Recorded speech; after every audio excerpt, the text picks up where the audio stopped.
Yorkshire, England, December 1819.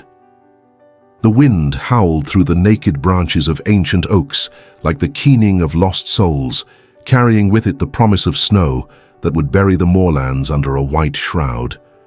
In the modest stone cottage at the edge of Thornfield village, Lady Vivian Langford stood before her bedchamber mirror, her reflection a study in contrasts, raven black hair against alabaster skin, violet eyes that seemed too vivid for a face meant to show only grief.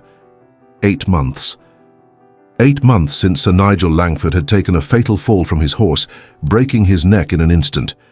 8 months of widow's weeds, of black crepe and jet mourning jewelry, of sympathetic glances from neighbors who believed her heart shattered. 8 months of lying to the world while nursing a terrible, shameful secret in the depths of her soul. She was relieved he was dead.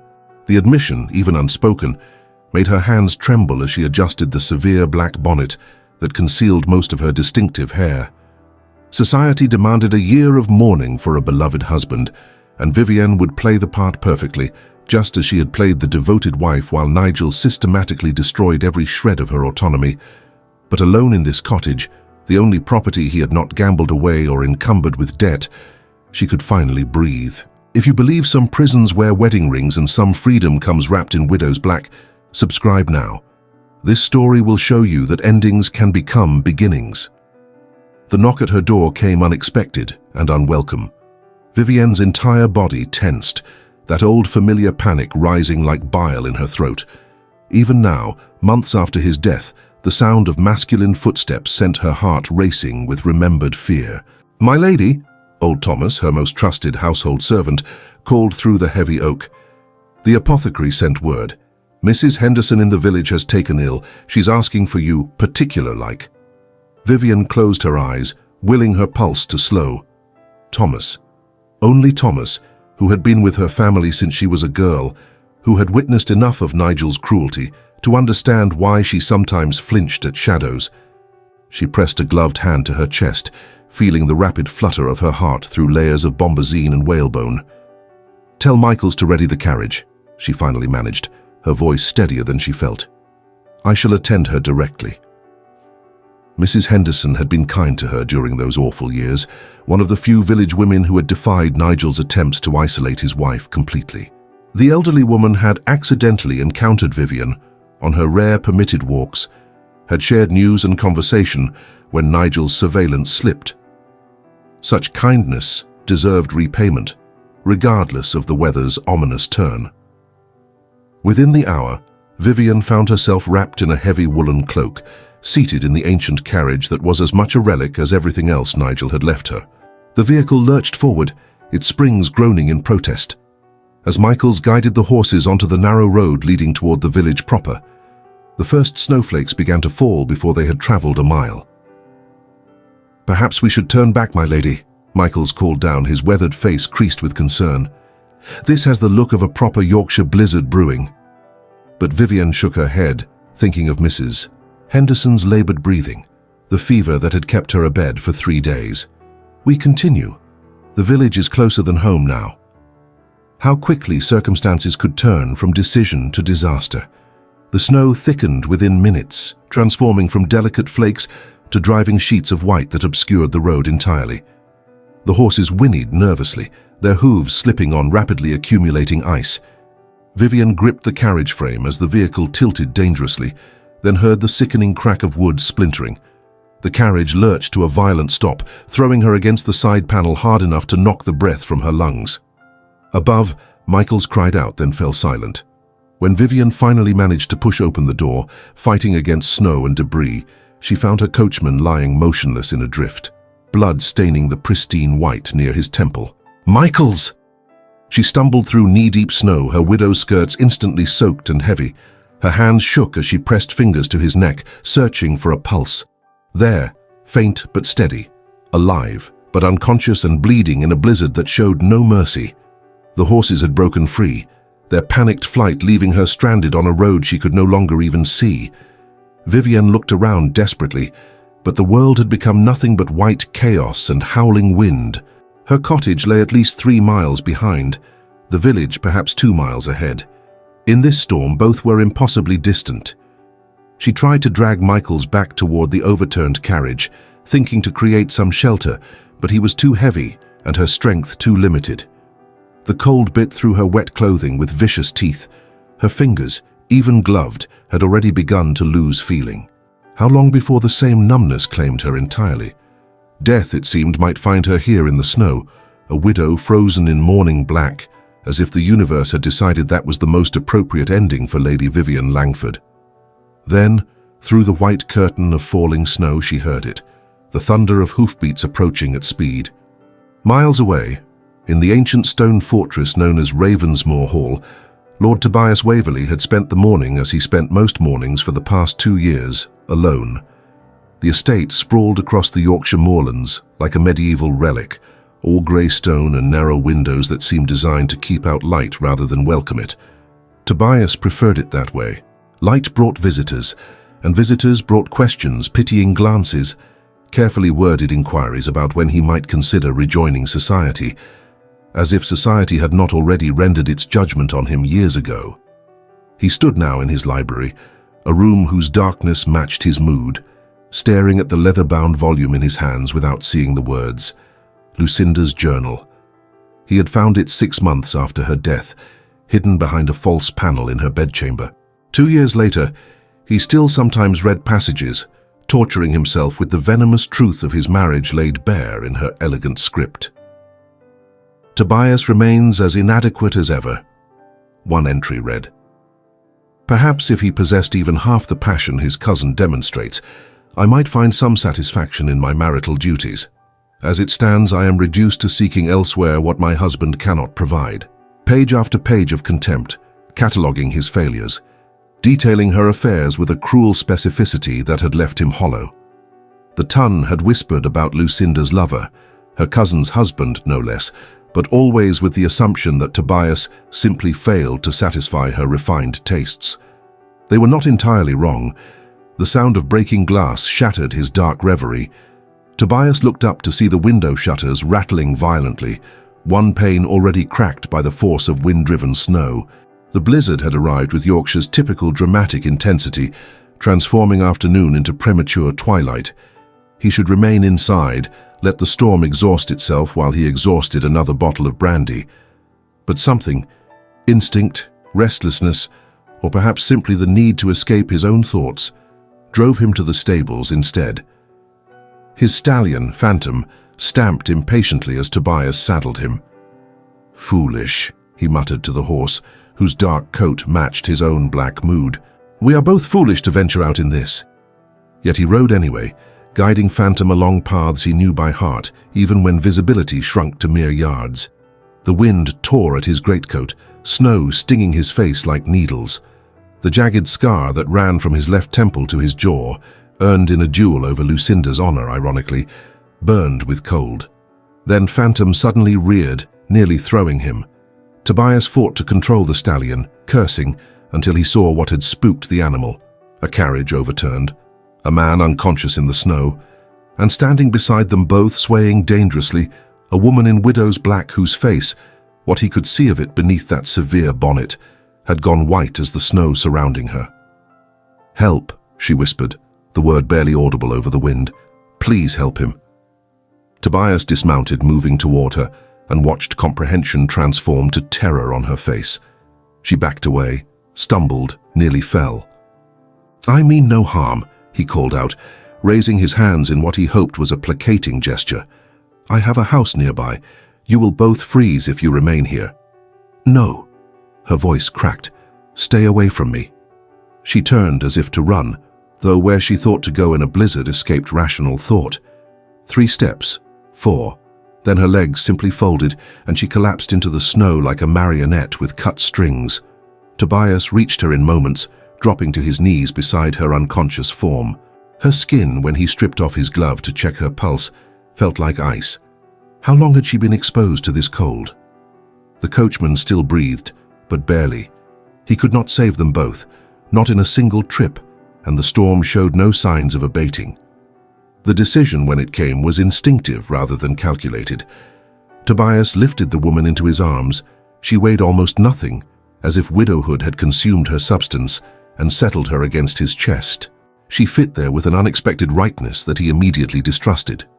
"Forgive me," he murmured to the unconscious coachman, removing his own greatcoat to drape over the man's still form.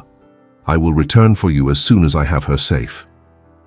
Then he mounted Phantom with his precious burden, wrapping his arms around her to shield her from the worst of the wind, and urged the stallion toward home, toward Ravensmoor Hall, where no woman had crossed the threshold since Lucinda's funeral 2 years prior. The irony of rescuing a widow dressed in mourning black was not lost on him. Vivian woke to warmth and firelight, sensations so alien after the brutal cold that for a moment she thought she might be dead. Perhaps this was heaven, or more likely, given her shameful relief at Nigel's death, some intermediary place where sinners awaited judgment. Then pain registered. Her fingers and toes burned with the particular agony of frozen flesh slowly thawing. Her head pounded, and when she turned it slightly, she saw a man sitting in a chair beside the bed, his face half illuminated by flames from the fireplace. Memory returned in a rush. The storm, the accident, Michael's lying bleeding in the snow, and this man, this stranger, appearing out of the white chaos like some dark angel of salvation or doom. Vivienne tried to sit up, panic flooding her system with the familiar rush of adrenaline that had been her constant companion during 6 years of marriage. Her first terrified thought was not of rescue, but of capture. What associate of Nigel's had found her? What new prison was this? Her body would not cooperate, muscles trembling with exhaustion and cold, but her mind screamed at her to flee. "Easy," the man said, his voice a low rumble that somehow did not trigger her flight response. Perhaps because he made no move toward her, keeping himself carefully distant. "You have been unconscious for nearly 2 hours. Your body needs time to recover from the exposure." "Michael's," she managed through chattering teeth. "My coachman. He was hurt. I retrieved him after bringing you here. He is currently installed in the servants' quarters with a nasty bump on his head and strict orders to remain abed. Mrs. Hartley, my housekeeper, who comes in daily from the village, has tended to his wound. He will recover." The relief that washed through her was dizzying. "Thank you," Vivian whispered. Then, because proper manners demanded it even in such extraordinary circumstances, "I am Lady Vivian Langford." "I know who you are," he replied quietly. "All of Yorkshire knows of Sir Nigel's widow living in isolation at that cottage." A pause, weighted with something she could not quite interpret. "I am Lord Tobias Waverley, Earl of Ravensmoor. You are currently in Ravensmoor Hall." The name struck a chord of recognition. The Reclusive Earl, subject of countless whispers and speculation. They said he had gone half mad after his wife's death, that he lived alone in his crumbling estate like some dark hero from a Gothic novel. They said his face bore a terrible scar from a duel, that his temper was as black as his reputation. Looking at him now in the firelight, Vivienne could see the scar, a pale line cutting through his left eyebrow and down his cheek to his jaw. But mad. The eyes that met hers were intelligent, assessing, and above all, careful. The eyes of a man who understood what it meant to be wounded. "You were delirious," Lord Ravensmoor said suddenly, his gaze shifting to the fire as if he could not quite meet her eyes. "With the fever, you spoke of things." Horror crawled through her chest. "What things?" "Names. Nigel's name specifically, and please." His jaw tightened. "You begged him not to lock you away again. You apologized for speaking without permission. You promised to be quieter, to be better, to disappear, if that was what he wished." The shame of it burned hotter than any fever. Vivian's hands twisted in the coverlet, fighting the urge to hide her face. He knew. This stranger knew what she had been too proud to tell anyone while Nigel lived, that her marriage had been a prison more complete than any built of stone and iron. "I see," she managed, her voice barely a whisper. "I am acquainted with terrible marriages," Lord Ravensmoor continued, still not looking at her. "My own wife, Lady Lucinda, was not the paragon society believed her to be. Rather the opposite, in fact." The admission hung in the air between them, unexpected and raw. Vivian found herself studying his profile in the flickering light. The strong jaw, the stern mouth, the way his hands gripped the arms of his chair with white-knuckled intensity. Here was a man who carried his own scars, the invisible ones that mattered more than any mark on his face. "They think I am devastated by Nigel's death," she heard herself say, the words escaping before she could stop them. "They pity the young widow, left alone and impoverished. But the truth is," she drew a shaking breath, "the truth is I was more alone during our marriage than I have ever been since his passing." Lord Ravensmore turned to look at her then, and something in his expression made her chest constrict. Recognition. Understanding. The look of one survivor seeing another clearly for the first time. "Lucinda took a lover," he said quietly. "Multiple lovers, in fact. She detailed their encounters in a journal I discovered after her death. She wrote extensively about my inadequacies, my failures as a husband, as a man." A bitter smile curved his mouth. "The Ton whispered about her affairs, but they whispered that I drove her to them, that I was insufficient, and perhaps they were not wrong." "They were wrong," Vivian said with sudden, fierce conviction. "If she was cruel enough to document her cruelty, she was cruel enough to lie about its causes." His eyes widened slightly, as if her vehemence surprised him. "You do not even know me, Lady Vivian." "No," she agreed, "but I know what it is to be blamed for another's cruelty. Nigel convinced everyone I was fragile, that I needed protection from the world's harshness. In truth, he needed me isolated, so no one would witness his harshness." She looked down at her hands, remembering. "He would lock me in my room for days if I displeased him. Servants were forbidden to speak to me without his permission. I was not allowed books or correspondence or visitors. If I protested, the punishment grew worse." "Good God," Lord Ravensmore breathed. "And no one intervened?" Who would believe the word of a too young wife over that of a respected baronet? Vivian's laugh held no humor, especially when he was so careful to show only kindness in public. "The few times I tried to hint at the truth, I was told I was hysterical, overly sensitive, that I should be grateful for such a solicitous husband." Silence fell between them, broken only by the crack and hiss of burning wood. Outside, the storm continued its assault on the ancient stones of Ravensmore Hall, but here in this room, something unexpected was forming. A fragile bridge built from shared understanding, connecting two people who had learned to trust no one. "The storm will not break before morning," Lord Ravensmore said finally. "Perhaps not even then. Yorkshire winters are unforgiving." He rose from his chair, and Vivian instinctively tensed, but he only moved to add another log to the fire. "You are safe here, Lady Vivian. No one will harm you under this roof. You have my word as a gentleman." "I have had a gentleman's word before," she replied, then immediately regretted the bitterness in her tone. "Forgive me. That was unkind." "It was honest." He turned to face her, firelight casting his scarred features in sharp relief. "I prefer honesty to pretty lies. There has been too much pretense in my life already." As if to punctuate his words, the wind howled with renewed fury, rattling the window shutters.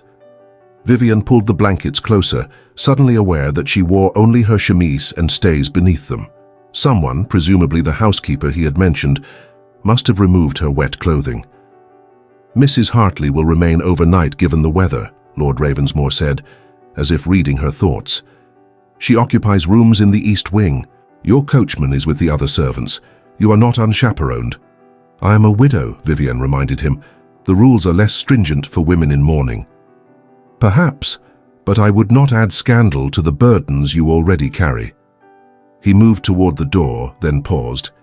"I will have Mrs. Hartley bring you supper.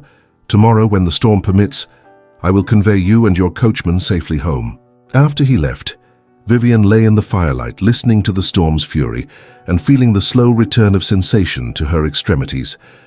3 times today, she had confronted death, once in the bitter cold, once in the terror of being rescued by a strange man, and once in the exposure of her shameful secrets. Yet she had survived all 3.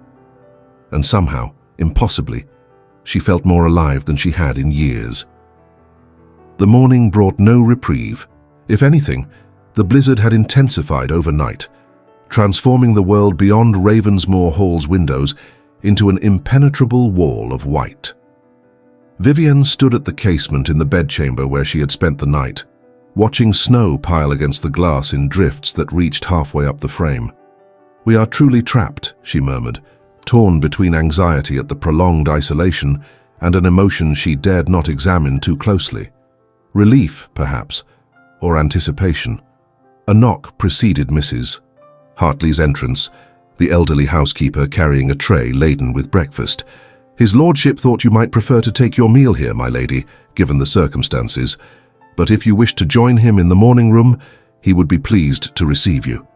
The easy thing would be to remain sequestered, to avoid further contact with Lord Ravensmore and the dangerous understanding that had sparked between them last night. The safe thing. But Vivian Langford had been safe for 6 years of marriage, and safety had nearly destroyed her. "I will join him," she heard herself say.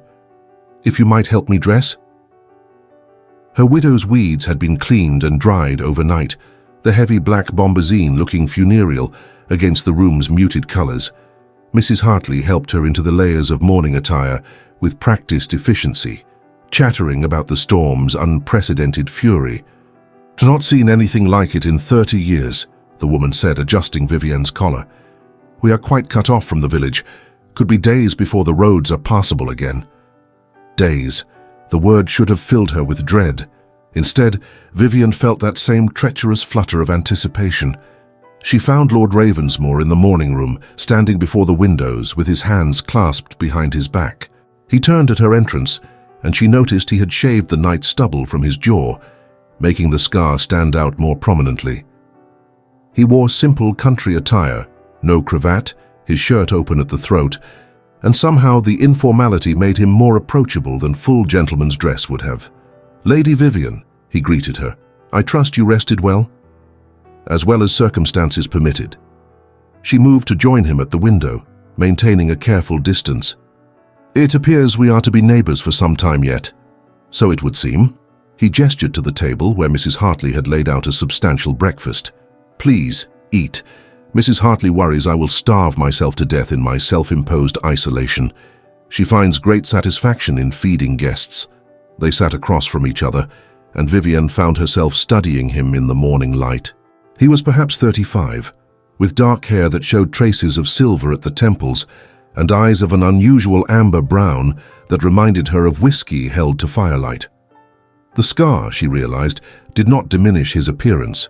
Rather, it added character to features that might otherwise have been too severe. "You are staring," he said mildly, not looking up from his plate. "Forgive me. I was thinking that whoever fought you in that duel was a poor swordsman indeed." The blade slipped rather than cutting clean. His head snapped up, surprise evident in his expression. Most people do not mention the scar at all, or they pretend excessive sympathy. "I am tired of pretense," Vivian replied, "and you said you preferred honesty." A slow smile transformed his face, chasing away the habitual sternness. "So I did." He touched the scar lightly. "You are correct. My opponent was inexperienced, foolish, and drunk. He challenged me over Lucinda's honor. Specifically, he objected to my failure to control my wife's behavior. The duel was a farce. I could have killed him easily, but I deliberately let him mark me instead." "Why?" "Because I thought I deserved it." The words were simple, devastating. If I had been a better husband, perhaps Lucinda would not have sought solace elsewhere. If I had been more attentive, more passionate, more adequate, she might have been faithful. Vivian set down her teacup with careful precision. "Lord Ravensmore—" "Tobias," he interrupted. "If we are to be honest with each other, trapped here by nature's fury, perhaps we might dispense with excessive formality, unless that distresses you." Did it? She tested the boundaries of her own fear, found them still present, but somehow less suffocating in this strange sanctuary. Vivian, then. Not Vivi. That was Nigel's name for me, and I cannot bear to hear it. "Vivian," he repeated, and somehow the way he said her name, with respect rather than possession, made it sound entirely new. "Tell me something. In your marriage, did you believe the fault was yours?" The question struck deep. Vivian found herself gripping the edge of the table, knuckles white against the dark wood. "Every day," she whispered. Every day I told myself that if I could only be quieter, more obedient, less troublesome, he would be kind again. That the man who had courted me must still exist beneath the cruelty, and I simply needed to find the right key to unlock him. And did you find it? No. The admission came easier than she expected. Because the kind man never existed. That was the pretense worn long enough to secure the marriage. Once I was trapped, he revealed his true nature. Tobias, she found herself thinking of him by his given name now, leaned forward slightly. Then the fault was never yours. Just as Lucinda's cruelty was never truly about my inadequacy, these are lies that abusers tell to maintain control, to keep their victims questioning their own worth. Intellectually, I understand that, Vivian said, but the heart is slower to learn than the mind. Yes, he agreed softly, much slower. They fell into silence, but it was not uncomfortable. Rather, it felt like the quiet between old friends, requiring no filling with meaningless chatter. Outside, the storm continued its assault, but here in this room something fragile and precious was taking root. What neither of them knew yet was that the storm would rage for 3 full days, trapping them in an intimacy that neither had sought, but both desperately needed. By the second afternoon, Vivian had explored much of Ravensmoor Hall's public rooms, drawn by curiosity and the need for movement. The house was a fascinating contradiction, ancient bones clothed in varying degrees of neglect and careful maintenance. Some rooms lay under Holland covers, surrendered to dust and disuse. Others, clearly Tobias's domain, were immaculately kept. She found him in the library, surrounded by books that climbed to the ceiling on shelves of dark oak. He sat at a massive desk, bent over correspondence, and did not notice her entrance immediately. It gave her a moment to observe him unguarded, the way his hair fell across his forehead, the concentration that softened the harsh lines of his face, the surprising grace of his hands as he wrote. "Are you composing another letter declining society's invitations?" she asked, and had the satisfaction of seeing him startle. "You are remarkably quiet for someone wearing half a stone of mourning crepe."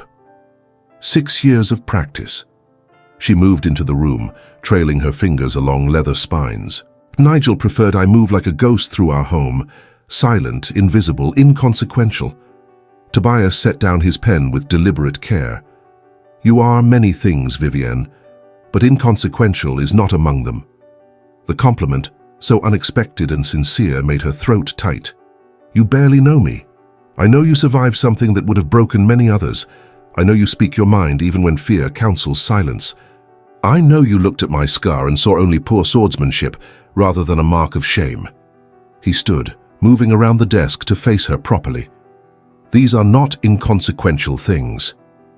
"Stop," she whispered, unable to articulate precisely what needed stopping. His words, his proximity, the way he looked at her as if she was someone worth seeing.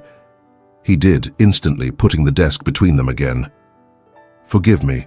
I did not mean to distress you." "You did not." Vivienne pressed a hand to her chest, feeling her heart race for reasons that had nothing to do with fear. "That is what frightens me. For 6 years, any man's attention was a threat. But when you look at me, I feel—" She trailed off, unable to finish. "Seen," he offered quietly. "Yes." The admission felt dangerous, like opening a door she had barricaded for years. "And I do not know what to do with that." "Neither do I," Tobias confessed. "I have been alone by choice for 2 years. It felt safer than risking another connection, another opportunity for humiliation. But now," he gestured helplessly, "now I find myself hoping the storm lasts indefinitely, which is both selfish and impossible." Vivian laughed, surprising herself with the sound. When had she last laughed with genuine amusement rather than social obligation? "We are a pair of fools, wishing to be snowbound." "Perhaps." His smile held an edge of self-deprecation. "But if foolishness brings a moment of honest happiness, is it not preferable to wise loneliness?" The question hung between them, unanswerable and profound. Outside, the wind shrieked its response, piling snow ever higher against windows that had weathered 100 such storms and would weather 100 more. Inside, two damaged souls began the tentative work of healing, one honest conversation at a time. On the third day, the storm finally began to exhaust itself. The wind dropped from a howl to a whisper, and intermittent sunshine broke through the clouds, making the snow-covered moorland sparkle like scattered diamonds. Vivian stood at the window of what she had come to think of as her bedchamber, watching the transformation with mixed emotions. Soon the roads would be passable. Soon she would return to her cottage, to the weight of widow's blacks and societal expectations. Soon this strange interlude would end, leaving her wondering if it had been real or merely a fever dream brought on by cold and shock. "You look melancholy," Tobias observed from the doorway. He had taken to appearing at odd moments, as if drawn by some magnetic force neither of them could resist. "Eager to return home?" "I should be," Vivian replied. She had abandoned her bonnet entirely, letting her distinctive black-blue hair fall loose around her shoulders. Propriety had no meaning here. "But I find I am not." He moved to stand beside her, close enough that she could feel the warmth radiating from his body, but not so close as to crowd her. "These 3 days have been unexpected." "That is a diplomatic way to describe them." "How would you describe them?" Vivian considered, searching for words adequate to capture the strange intensity of their enforced isolation. "Necessary," she finally said. "Like lancing a wound that has festered too long. Painful in the moment, but essential for healing. You have a gift for metaphor. Nigel thought I should have been a bluestocking." She smiled without humor. "He forbade me books because he claimed reading made me argumentative. In truth, he simply disliked that I could articulate my own thoughts." "Lucinda disliked that I read at all," Tobias countered. "She said it made me boring, that I should spend more time at my club or with my horses. When I tried to share something I found interesting, she would—" He stopped, jaw tightening. What would she do? Mock me. Laugh at my enthusiasm. Tell me I sounded like a schoolboy reciting lessons. His hands clenched at his sides. After a while, I stopped trying to share anything with her at all. It seemed easier than enduring her contempt. Vivian turned to face him fully, emboldened by 3 days of growing trust. "May I tell you something, Tobias?" "Always. I think Lucinda was a fool and cruel besides." She reached out, hesitated, then let her gloved fingers brush his scarred cheek. The touch lasted only a heartbeat, but she felt him shudder beneath it. Anyone who would mock your passion for learning, who would diminish your enthusiasm, was someone incapable of recognizing real value. His hand came up to catch hers before she could withdraw, holding it gently against his face. And Nigel was a monster for trying to extinguish your light, for making you believe that your intelligence, your spirit, your very self was somehow wrong or excessive. They stood frozen in that moment, her hand trapped between his scarred cheek and his larger palm, awareness crackling between them like lightning about to strike. Vivian's breath came shallow, but for the first time in 6 years, the rapid beating of her heart signaled not fear, but something far more dangerous. Want. She wanted to lean into him, to discover if his arms would offer comfort or just another kind of cage. She wanted to trust this connection, even as a lifetime of painful lessons screamed warnings. "Vivian," Tobias whispered, and she heard in his voice the same conflict she felt. Desire warring with caution, hope battling against hard-won cynicism. "I am afraid," she admitted, "not of you specifically, but of this, of feeling anything again." "So am I." His thumb traced gentle circles on the back of her hand. "Lucinda taught me that my affections were worthless, that any woman I loved would inevitably seek satisfaction elsewhere. The logic is faulty, but the wound remains. What do we do?" The question emerged barely audible, vulnerable in a way that would have horrified her days ago. "I think," Tobias said slowly, "we give ourselves permission to heal, to trust, even if only tentatively, to risk being hurt again because the alternative, permanent isolation, is its own death." Before Vivian could respond, footsteps sounded in the hallway. They separated instantly, putting proper distance between them as Mrs. Hartley appeared in the doorway. "Begging your pardon, my lady, my lord, But young Michael says the fever has broken complete, and he is ready to travel. The road to the village is still deep, but passable for those what know the way. Reality crashed back like a physical blow. Of course, the storm had ended. Life would resume.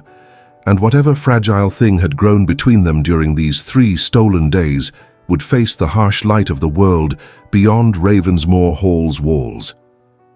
"Thank you, Mrs. Hartley," Vivian managed. "Please tell Michaels I will be ready to depart within the hour."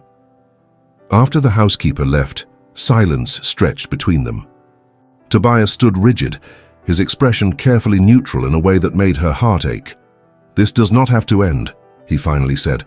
"I could call on you, properly, with all due respect for your mourning period."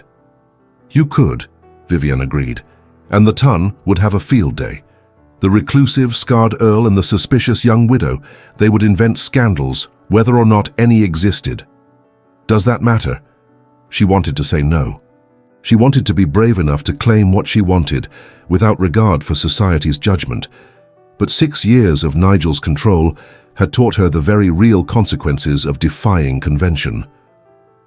"I do not know," she confessed. "Part of me wants to hide away in my cottage and forget these 3 days ever happened, to protect myself from any possibility of hurt." "And the other part?" Vivian met his eyes, seeing her own longing reflected there. "The other part wants to be courageous enough to try." In the weeks that followed their snowbound interlude, Yorkshire society discovered it had a new source of gossip. Lord Ravensmoor, the reclusive Earl, who had not left his estate in 2 years, had begun making regular afternoon calls to the modest cottage occupied by Sir Nigel's widow. The scandal was exquisite. "He arrives punctually at 3, Mrs. Henderson told her circle of friends, her recent illness forgotten in the excitement of romantic speculation. "Stays exactly 1 hour, never longer, always brings flowers or books. Most proper, though some say it is strange, her still in mourning and all." "Is it proper, though?" Lady Caroline Sinclair countered, her eyes bright with malice. "2 people with such troubled marriages, both conveniently widowed. One must wonder if perhaps they knew each other before their respective spouses' deaths." The insinuation was clear, ugly, and completely unfounded. But gossip required no foundation, only eager ears and active imaginations. Vivian heard the whispers every time she ventured into the village, saw the assessing glances and barely concealed speculation. It should have driven her back into isolation, should have convinced her to send Tobias away before the situation worsened. Instead, it made her stubborn. One particularly bright afternoon in late April, as Vivian walked with Tobias along the village high street, Lady Caroline Sinclair approached from the opposite direction. Their eyes met. Vivian saw recognition flare in the older woman's face, followed by calculated malice. Lady Caroline turned her head deliberately away, lifted her chin and walked past them as if Vivian were invisible. The cut, direct, the most devastating social snub possible. 2 months ago, such treatment would have sent Vivian fleeing home in shame. Now she merely tightened her hand on Tobias's arm, lifted her own chin to match Lady Caroline's hauteur, and continued her conversation without missing a syllable. When Tobias glanced down at her with mingled surprise and admiration, she felt a fierce satisfaction bloom in her chest. Let them cut her. She had survived far worse than their petty cruelties. Tobias seemed equally unconcerned by society's judgment.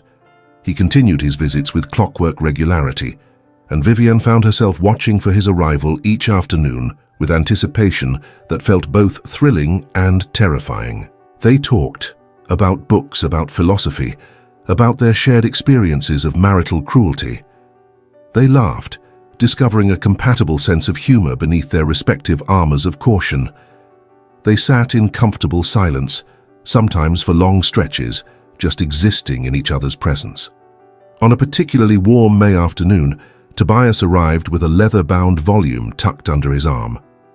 "I found this in my library yesterday," he said, his expression almost boyish with enthusiasm. "Mary Wollstonecraft's A Vindication of the Rights of Woman. Have you read it?" Vivian's breath caught. Nigel had forbidden her any book he deemed radical or unseemly for a woman's mind. The very fact that Tobias not only owned such a work, but wished to discuss it with her felt revolutionary. "No," she admitted. "My husband believed women's reading should be limited to sermons and perhaps the occasional novel, if sufficiently moral." Tobias's jaw tightened, that now familiar flash of anger on her behalf warming her from within. "Then allow me to remedy that injustice. Keep it as long as you wish, and when you finish, I would very much like to hear your thoughts, your real thoughts, not what you think I wish to hear." It was such a small thing, a borrowed book. Yet when Vivienne took it from his hands, their fingers brushing in the exchange, she felt tears prick her eyes. This was what partnership could be. Intellectual engagement, mutual respect, the assumption that her opinions held value. "Thank you," she whispered, clutching the book to her chest. "You cannot know what this means." "I think perhaps I do," he replied softly. "Lucinda mocked every book I read, every thought I shared. She made me feel foolish for caring about ideas when I should, in her words, be occupied with more manly pursuits like gambling and mistresses. After a while, I stopped sharing anything with her at all." They stood there in her small parlor, two people who had been made to feel lesser by their spouses, now seeing each other clearly. And in that moment, Vivienne realized with startling clarity that she was falling in love. Not with rescue, not with gratitude, but with this man who valued her mind as much as her presence. And slowly, carefully, they began to heal. "I received a letter from London," Tobias told her one afternoon in late May, as spring deepened into early summer. "From Lucinda's brother. He has heard of our friendship." Vivienne's stomach clenched. "What did he say?" "He believes it inappropriate for me to court another woman so soon after his sister's death. He feels it dishonors her memory." Tobias's expression was carefully neutral, but she heard the tension in his voice. "He suggests I demonstrate proper respect by observing a longer period of mourning." "How long has it been?" 2 years and 4 months since Lucinda died. "Apparently that is insufficient time to grieve the woman who cuckolded me repeatedly and documented my inadequacies for posterity." The bitterness in his tone made Vivienne reach across the space between their chairs, taking his hand in hers. The gesture would have been impossible months ago. Now it felt necessary, even natural. "What will you do?" she asked quietly. Tobias looked at their joined hands, then up to meet her eyes. "What do you want me to do?" The question placed the power firmly in her court, a gift from a man who understood what it meant to have no power at all. Vivienne found herself thinking of those 3 days at Ravensmoor Hall, of the woman she had begun to remember she could be. Strong, capable of making her own choices, worthy of real affection rather than empty promises. "I want you to do what makes you happy," she said, "not what society demands, or what your guilt whispers, or what fear counsels. What do you want, Tobias?"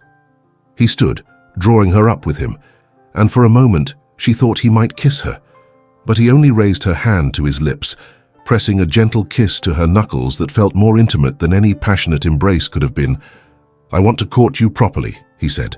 "I want to give you the time you need to mourn, to heal, to be certain that what you feel is real and not simply gratitude for rescue. And when your mourning period ends, I want to ask you to be my wife." His amber eyes searched hers. "But only if that is what you want as well." Vivienne's throat constricted with emotion too large for words. Marriage, the institution that had nearly destroyed her. And yet, standing here with Tobias's hand warm in hers, the idea held none of its old terror. "I have 4 more months of mourning," she reminded him. "Much can change in 4 months. Then I will wait 4 months. Simple. Steadfast. And if at the end you tell me you prefer friendship to something deeper, I will accept that. Will you?" She tilted her head, studying him. "Will you truly accept my refusal if it comes?" "I will hate it," he admitted with characteristic honesty. "I will mourn what might have been. But yes, I will accept it. Your choices are your own, Vivienne. I would never seek to constrain them." It was perhaps the most romantic thing anyone had ever said to her. 4 months passed in a blur of careful courtship and growing certainty. Tobias continued his visits, never pressing for more than Vivienne was ready to give, always respecting the boundaries she set. They walked together through Ravensmoor's gardens as spring transformed into summer. They debated philosophy and literature. They shared stories of their respective hells and began tentatively to imagine shared heavens. And slowly, inevitably, Vivian fell in love. It was not the desperate, performative passion of Gothic novels. Rather, it was something quieter and infinitely more powerful, the recognition of a soul that complemented her own. Tobias made her laugh. He valued her intelligence. He encouraged her to read, to think, to argue when she disagreed with him. He created space for her to be fully herself without demanding she change to suit his preferences. Most importantly, he waited. When her year of mourning officially ended, Vivian removed her widow's weeds without ceremony or fanfare. She stood before her mirror in a dress of pale violet, still subdued but no longer funeral, and barely recognized the woman looking back at her. Her violet eyes sparkled, her skin glowed with health. She looked improbably happy. Tobias arrived that afternoon as expected, but his eyes widened when he saw her. "Vivian," he breathed, "you look different," she supplied, suddenly nervous. "I know it is too soon by some standards. I should probably ease into colors gradually rather than—" "Radiant," he interrupted. "I was going to say radiant." She laughed, feeling the last traces of fear dissolve. "I feel radiant. I feel free." She moved toward him, emboldened by the admiration in his gaze. "I feel ready." "Ready?" "To answer the question you asked me 4 months ago." She stopped directly in front of him, close enough to see the way his pulse jumped in his throat. "Yes, Tobias. I will marry you, if the offer still stands." His smile could have lit the entire county. "It stands. It will always stand." Then his expression sobered. "But I must warn you, my proposal may cause scandal. Lucinda's brother has made threats. He claims to have evidence that would damage your reputation." "What kind of evidence?" "He implies that Lucinda was with child when she died, that the child was mine though she claimed otherwise. He suggests he will spread rumors that I killed her to avoid the shame of raising another man's bastard." Vivian felt rage flash through her, hot and cleansing. "That is a vicious lie." "Yes," Tobias agreed quietly, "but lies, when repeated often enough, become truth in society's eyes. I will not subject you to that, Vivian. If you wish to reconsider—" "I do not," she cut him off firmly. "I spent 6 years letting a cruel man control my life through fear and intimidation. I will not let Lucinda's brother do the same." She squared her shoulders, channeling every ounce of strength she had built during her year of freedom. "Let him spread his lies. We will face them together." "Together," Tobias repeated, and she heard the wonder in his voice, as if the concept of partnership was still foreign to him.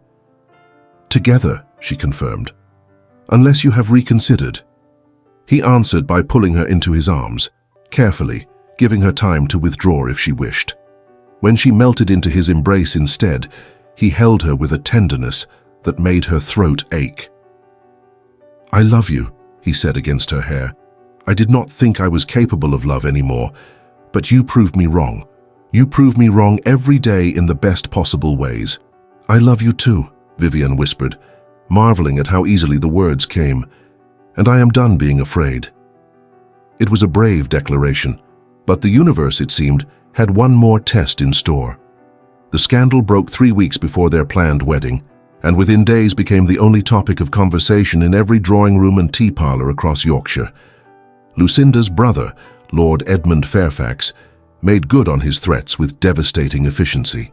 He circulated copies of Lucinda's journal, carefully edited to remove her own cruelties, while emphasizing Tobias's supposed failings.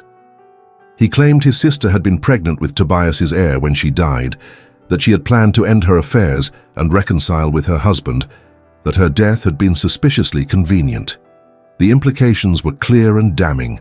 Lord Ravensmoor had murdered his inconvenient wife, then taken up with another convenient widow with unseemly haste. The whispers became shouts. Invitations were rescinded. Former acquaintances crossed the street to avoid them, and Vivian, still raw from 6 years of social isolation, felt the old fears resurface with vicious intensity. "Perhaps we should postpone," she told Tobias 3 days after the scandal erupted, her voice shaking despite her attempts at composure. They sat in her cottage's small parlor, the curtains drawn against potential observers. Give society time to forget, to find some other source of entertainment. Do you want to postpone? He watched her carefully, reading the micro-expressions she had not yet learned to hide from him. Or are you afraid? Both, she admitted. I'm afraid that by loving you I am painting a target on my back. That history is repeating itself, another man whose association brings only pain. Tobias was quiet for a long moment, his scarred face grave in the dim light. Then he spoke, and his words were measured but absolute. I will not let you face this alone, Vivienne. If you wish to postpone the wedding, I will wait however long you need. If you wish to end our engagement entirely, I will accept that choice, though it will devastate me. But know this, I will not abandon you to weather this storm by yourself, even if it destroys your reputation. My reputation was destroyed 2 years ago, when Lucinda's affairs became public knowledge. I have nothing left to lose.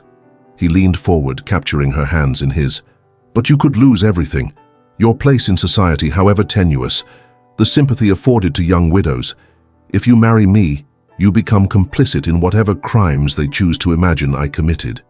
Vivienne stared at their joined hands, remembering another set of hands that had held hers with possession rather than partnership. Nigel had used her fear against her, had isolated her until she believed no one would help her, that she deserved her suffering. But Tobias was offering her something Nigel never had. A choice. I am done running, she said finally, meeting his eyes. I am done letting cruel people dictate my happiness. If society wishes to condemn me for choosing love over their approval, then let them condemn me. I would rather be a pariah with you than respectable and alone. Are you certain? No, she admitted with a watery laugh. I am terrified, but I think being terrified and choosing courage is better than being safe and choosing fear. Tobias brought her hands to his lips, kissing each one with reverent care. Then we face this together, and tomorrow I will do what I should have done when these accusations first emerged. What is that? Fight back with the weapons available to a man of my station. Law, evidence, and the threat of consequence. In Tobias's campaign was methodical, strategic, and utterly merciless. Within days he had obtained sworn affidavits from Dr. Whitfield, the physician who had attended Lucinda after her fatal carriage accident. The doctor's statement was unequivocal.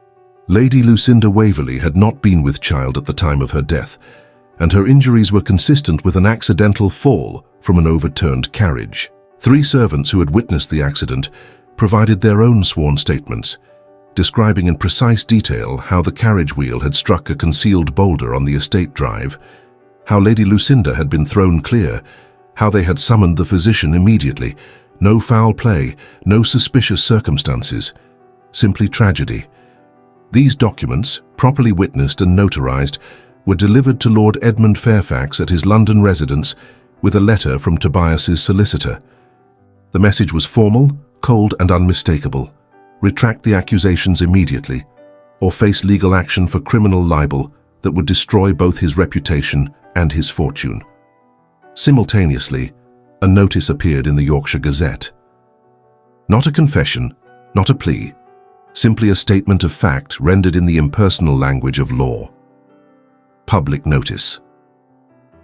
It has come to the attention of the undersigned that malicious rumors have circulated regarding the circumstances of Lady Lucinda Waverley's death in 1817. For the correction of the public record, sworn affidavits from the attending physician and witnesses to the accident have been deposited with Messrs. Crawford and Sons, solicitors, York. These statements, which conclusively refute such unfounded allegations, are available for inspection by any gentleman of standing who wishes to verify the facts. Certain parties who have propagated these falsehoods are advised that the law of libel provides ample remedy for injuries to character, and that such remedies will be pursued with full vigor should these malicious fabrications continue. Lord Tobias Waverley, Earl of Ravensmoor. The response was immediate. Faced with legal documentation and the threat of financial ruin, Lord Edmund Fairfax issued a terse retraction in the London papers, claiming he had been misinformed about his sister's condition. He retreated to his estate in Devonshire, his reputation damaged beyond repair by his own transparent malice. Yorkshire society, confronted with sworn statements from respectable witnesses, found itself forced to abandon the scandal. Some, recognizing they had been manipulated by Fairfax's lies, quietly resumed civil relations with Tobias and Vivienne. Others, unwilling to admit error, simply fell silent, which was victory enough. The wedding proceeded on a crisp September morning, attended by a small gathering of friends brave enough to defy convention. Vivienne wore violet silk, her black hair adorned with purple asters from Ravensmoor's gardens. Tobias wore his finest coat, the scar on his face visible to all and somehow beautiful in the autumn light. When the vicar pronounced them husband and wife, Tobias kissed her with a tenderness that promised years of gentle passion ahead, and Vivienne, who had believed herself too damaged for love, discovered that healing was not only possible, but glorious. 15 years passed with surprising swiftness. Ravensmoor Hall, once a tomb for two damaged souls, transformed into something miraculous, a home filled with laughter and love and the chaos of 4 rambunctious children. Lady Vivienne Waverley, Countess of Ravensmoor, stood in her husband's library on a winter afternoon, watching snow fall beyond the windows. 15 years since the blizzard that had changed everything. 15 years of marriage that bore no resemblance to her first union's cruelties. Remembering, Tobias asked, appearing in the doorway as he so often did, drawn by some invisible connection they had never quite explained. Always, Vivienne replied, turning to smile at him. He wore his years well, the silver in his hair lending distinguished dignity rather than age. The scar had faded to a thin white line, barely noticeable except in certain lights. I was thinking about the woman I was when I first arrived here. Terrified, broken, certain I would never trust again. And now? Now I'm writing about her. She gestured to the manuscript on the desk, the imposing mahogany writing table Tobias had given her as a wedding gift, pages covered in her neat handwriting scattered across its polished surface. About all the women trapped in marriages like mine was, I think it is time someone spoke honestly about such things. Tobias moved to stand beside her, reading over her shoulder. You are publishing this? Anonymously, of course. But yes, she met his eyes, finding the same support there that had never wavered in 15 years. I thought perhaps it might help someone, show them they are not alone, that survival is possible. It will cause scandal. Good, Vivienne said firmly. Some things deserve scandal. Some silences need breaking. He pulled her into his arms, a gesture that had become second nature over their years together. Have I told you today how remarkable you are? Not in the last hour, at least. Tragic oversight on my part. He kissed her temple, then her cheek, then her lips with familiar warmth. You are remarkable, Vivienne Waverley. You have built a fortress of strength from ruins of fear. You have created light from darkness. And you have shown me every single day what real love looks like. We showed each other, she corrected, leaning into his embrace. That is what partnership means. Outside, their children's voices rose in cheerful argument, debating something with the passionate intensity they had inherited from both parents. Inside, 2 people who had nearly been destroyed by cruelty stood together, proof that love could triumph over even the deepest wounds. And in that moment, watching snow fall on the moorlands where their story had begun, Vivienne allowed herself to feel something she had believed impossible during those long years with Nigel. Complete, perfect happiness. Dear listener, there are prisons that look like wedding rings and freedom that arrives wearing mourning black. Perhaps you too know what it means to survive something that was supposed to be beautiful, a relationship, a promise, a dream that turned toxic. Remember that survival itself is a victory, and healing, though slow, is always possible. Vivienne and Tobias teach us that our past pain does not define our future happiness. That it is never too late to choose courage over fear, truth over pretense, real love over safe loneliness.